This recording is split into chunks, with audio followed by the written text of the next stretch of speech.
Last వీడియోలో guest వచ్చారని చెప్పున్నాను కదా. సో మార్నింగ్ బ్రేక్ఫాస్ట్లోకైతే ఇలాగ వెజిటబుల్స్ అన్నీ వేసి సేమియా ఉప్మా చేస్తున్నా అనమాట. ఫిష్ తీసుకొచ్చున్నారు, అయితే దాన్ని మంచిగా అయితే ఫ్రై కోసం మ్యారినేట్ చేసి పెట్టేసినాను. ఇప్పుడు వేసుకోవడానికి కొన్ని అండ్ రేపు యూజ్ చేయడానికి కొన్ని. ఇక్కడైతే నేను వేయించి చేస్తాం కదా పప్పు, అలా చేస్తున్నాను. ఇది నేను మా అత్తమ్మ దగ్గర నేర్చుకున్నాను అనమాట. చాలా కమ్మగా బాగుంటుంది అసలు.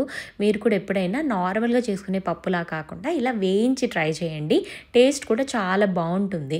నార్త్ ఇండియాలో ఎస్పెషలీ వింటర్స్లో ఈ రెడ్ క్యారెట్స్ దొరుకుతాయి అనమాట. దీంతోటే గాజర్కా హల్వా చేస్తారు. టేస్ట్ ఎంత బాగుంటుందో అసలు, భలే స్వీట్గా ఉంటాయి ఈ క్యారెట్స్. ఇంకా ఇంట్లోనే ఇలా గాజర్కా హల్వా ప్రిపేర్ చేద్దామని అయితే ఇక్కడ రెడీ చేసుకుంటున్నాం అనమాట. ఆఫ్టర్నూన్ లంచ్కి అయితే నేను ఇక్కడ ఫిష్ ఫ్రై చేసేస్తున్నాను. చూడడానికి ఎంత టెంప్టింగ్గా ఉంది కదా. ఈ నాన్ స్టిక్ ప్యాన్స్ గురించి చాలామంది అడుగుతున్నారు, నేను ట్యాగ్ చేస్తున్నాను, ఎవరికైనా కావాలంటే చెక్అవుట్ చేసేయండి. ఇంకా మన లంచ్ విషయానికి వస్తే వేడి వేడి వైట్ రైస్, వేయించి చేసిన పప్పు అండ్ ఫిష్ ఫ్రై, ఎంతమందికి కాంబినేషన్ ఇష్టం చెప్పండి.